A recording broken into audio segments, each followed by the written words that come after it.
बंदे नहीं बुलाओगी मेरी इजाजत के बगैर। ये कह के वो काजुका को पीछे से लात मारता और इसके साथ ही साथ साकी को भी जोर से चांटा मार के उसे जमीन पे गिरा देता। इससे पहले वैसे और भी मारता लेकिन काजुका उससे पकड़ के जमीन पे फेंक डालता। इस पर वह शख्स गुस्से में आके शराब की बोतल को तोड़ के नोकीला बना लेता। अब देखते देखते वो काजुका पे टूटा पड़ता कि काजुका उससे ना लड़ना चाह रहा होता और बड़ी करीबी से उसके सारे वार को डॉज करता। ऐसा करते करते काजुका के मुंह पे एक स्क्रैच आ जाता। गुस्से में आके काजुकी उसके मुंह पे एक दमदार किस्म का पंच मारता।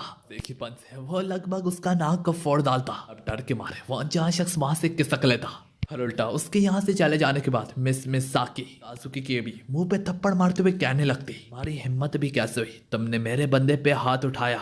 डीप डाउन मिस साकी को पता होता कि काजुकी ने सब कुछ उसके लिए किया। यही वजह से वो उसे कहने लगती, बैठो मैं तुम्हारे जख्म पे पट्टी लगाती हूँ। अब एक बार नहीं बल्कि दोबारा से हमें रे और मिस मेरी के बारे में दिखाया जाता। मेरी कह रही होती, मैंने सिर्फ बैठना नहीं था बल्कि मैं चाहती हूँ तुम मुझे धक्का भी दो। जिस समय रे एक सांस बढ़ते हुए उससे भी अब जूला देने लगता। आके सिर्फ था बल्कि मेरे रे के साथ भी जूला जूली होती है। इसके साथ ही साथ वो लोग काफी कुछ करने लगते। वो एक अलग बात है कि रे वहां पे खड़ा बस बोर्ड हो रहा होता और इसी तरह काफी वक्त गुजरता चला जाता, जिसके बाद वो लोग एक बेंच पे आकर बैठ जाते। रे को तो लग रहा था उसकी पूरी जिंदगी बर्बाद हो चुकी है और मेरी ने काफी ज्यादा एंजॉय किया होता। वो कहने लगती है, रे को कल भी हम खेलेंगे जहाँ पे काजुकी पापा भी होंगे हमारे साथ। पापा का लफ्ज सुनने के बाद अब रे यहाँ पे उससे पूछने लगता, तुम काजुकी को पापा क्यों बुलाती हो?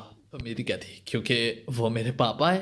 और उल्टा रे उससे सीधा कड़वी बातें कहने लगता, तो तुम्हारे असली बाप का क्या? वो एक अलग बात है। ये बात मेरी के सर के ऊपर से गुजर जाती। वो रे को समझाने लगती, आय आय पापा वो शख्स होता है जो कि तुम्हें बचाता है और काजुकी ने भी मुझे बचाया था। बिला कौन ऐसा होगा जो कि अपनी बेटी को यूं मरने दे? कुछ सुनने के बावजूद भी रे फिर भी अपने पापा के लफ्ज से मुखातिब होके एक फ्लैशबैक में चला जाता। वहीं पे रे के फादर ने एक कुत्ते के सर पे गोली मारती होती है, क्योंकि यही टास्क रे के फादर ने उससे दिया होता है कि तुमने इस नाइफ से उसका कत्ल करना है। रे ने उसे जख्मी तो कर दिया होता है लेकिन बहरहाल वो उसकी जान लेने में नाकाम हो जाता, क्योंकि वो उसकी जान लेना नहीं चाह रहा होता। इसी बात को लेकर उसका फादर अब उससे मार रहा होता और वो उससे कहता, तुमने सिर्फ उसकी जान लेनी थी। उसका फादर उसे बताता है, मारो या फिर मारे जाओ, ये यहाँ का रूल है। सब कहने के बाद उसका फादर यहाँ से जाने लगता। पीछे से रे अपने फादर को बुलाने लगता, ओए डैड। हालांकि उसका डैड उसे बीच में ही टोकते हुए कहने लगता, मुझे अपना बाप मत बुलाओ बल्कि मुझे अपना बॉस बुलाया करो।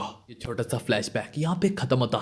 बता रे अपने ख्यालों में इतना ज्यादा गुम हो गया होता। वो बाहर आता है तो वो बेंच पे अपने साथ मीरी को ना पाता। कहानी फिर से काजुकी पे जाती। यहाँ पे काजुकी मिस साकी से कहने लगता, आपकी बेटी काफी ज्यादा मिस करती है आपको। सुन के मिस साकी कहने लगती है, ओ अच्छा तो तुम उसके भेजे हुए चमचों में से एक हो। जो मेरा पैसा कहाँ है? और काजुकी कहने लगता, मैं उसके लिए काम नहीं करता, मुझे एक लापता बच्ची मिली थी और मैंने उसे अपने पास रख लिया। मिस साकी कहने लगती, मेरा और अब उसका कोई ताल्लुक नहीं रहा। काजुका थोड़ा सा ऊंची आवाज में कहने लगता, क्यों नहीं रहा? अभी भी आपके हाथों से बनी हुई हैमबर्गर स्टेक को खाने चाहती है। मिस साकी उल्टा मजाक उड़ाते हुए कहने लगती, वो हैमबर्गर स्टेक जो कि मैं सुपरमार्केट से 100 की 3 ले आती हूँ। तुम्हें लगता है कि मैं उस बच्ची को चाहती हूँ? उसके बाप ने मुझसे फायदा उठाया। उस गैर जिम्मेदार शख्स ने फिर मुझ पे फजूल की पाबंदियां लगाई। उसने छोड़ दिया बिना किसी पैसों के मुझे। मैं उस बच्ची को दोबारा नहीं देखना चाहती। वैसे फजूल से हंसती है, दिल तो चाहता है उसके मुंह पे एक जोरदार चांटा लगाऊं। ये चीज उसके मुझे बहुत ज्यादा गुस्सा दिलाती है। काजुका भी अब गुस्से से कहने लगता, तुम भी उसकी फादर की तरह बिल्कुल गैर जिम्मेदार हो। इसमें उस बच्ची का कोई लेना देना नहीं है। जबकि एक बच्चा हंसता है तुम्हें तो उसकी हंसी को थाम के रखना चाहिए। ऐसी पत्थर दिल माँ हो तुम। और यहाँ पे मिस साकी को अपनी बेटी से बोझ ही रखती होती। काजुका समझ आता कि उसकी बात इस पे जरा भी असर नहीं करेगी। यहाँ पे मिस साकी एक ऐसी बात कर देती है कि पूरे अंदर से काजुकी को हिला के रख डालती। बहुत ज्यादा बढ़ बढ़ के सोचता है, बढ़ बढ़ के करने की कोशिश करता है, वही अपनी फैमिली को ले डूबता है। ये बात काजुकी को हिला के रख डालती और उससे अपनी फैमिली की याद सताने लगती कि किसी ब्लास्ट के कारण उसकी फैमिली मारी गई थी। उसे याद करने के बाद ये काफी होता। इसे याद करके काजुकी चुपचाप यहाँ से जाने लगता अपने ड्रिंक के पैसे पे करके। तो हाँ यार, अब सीन शिफ्ट होता।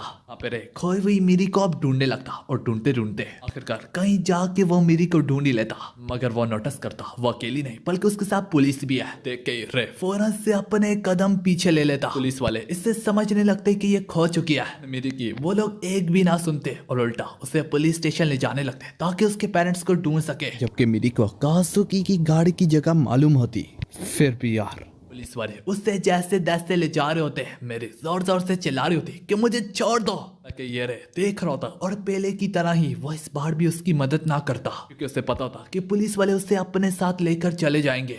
यहाँ से जाने लगता पर पीछे से वो मेरी की आवाजें सुनता जो कि चिल्ला रही होती कि पापा प्लीज मेरी मदद कीजिएगा। ये सब कुछ मेरी रोते हुए कह रही होती। उसे यहाँ पे मेरी की बात भी याद आने लगती कि पापा वो शख्स होता है जो कि अपने बच्चों की यानी बेटी की मदद करता है। और उसके ठीक बाद उससे अपना पास्ट याद आने लगता जहाँ पे उसका फादर उस पर काफी ज्यादा जुल्म करता था और उसका फादर वो शख्स नहीं था जो कि अपने बच्चों की मदद करता था। इस सबको याद करते हुए रे पुलिस वाले के पास आके कहने लगता इससे जाने दो। पुलिस वाले पूछने लगते अब भाई तू क्या लगता है इसका। मेरी को तो पता होता कि ये कहेगा कि मैं इसका कुछ भी नहीं लगता और पुलिस इसे वापस ले जाएगी अपने साथ। एज यूजुअल पुलिस के पूछने पे वो कहने लगता ना ही मैं इसका गार्डियन हूँ ना ही मैं इसका फ्रेंड हूँ बल्कि पर रे यहाँ पे कुछ ऐसा कहता है जो कि मेरी ने सोच भी नहीं रखा होता। रे कहता है मैं इसका फादर हूँ, ये मेरी बेटी है। तक उस सुन के पुलिस भी उसे छोड़ देती और मेरी खुशी से जाके अपने रे पापा के गले लग जाती। एक तरफ तो काजू का अपना लटकाया हुआ मुंह लेके वापस आ रहा था और दूसरी तरफ से रे अपना लटकाया हुआ मुंह लेके मेरी के साथ आ रहा होता। अगर कोई यहाँ पे खुश होता तो वो सिर्फ और सिर्फ मेरी होती। फिर यहाँ पे काजुकी से कहने लगती पापा पापा मैंने रे पापा के साथ खेला था। जिस सब के बाद काजुकी भी रे पापा कह के उसे तंग करने लगता। अब काजुका जैसे कि उसकी मदर से मिलने गया था। रे कहता तो अब क्या। इस पर काजुकी थोड़ा सोचते हुए कहने लगता चलो घर चलते हैं और घर जाते जाते हम कुछ रास्ते से खाते हुए जाएंगे। पर सवाल पूछते हुए कहने लगता हमसे मतलब क्या वो भी। काजुकी इसके जवाब में हाँ ही कहता।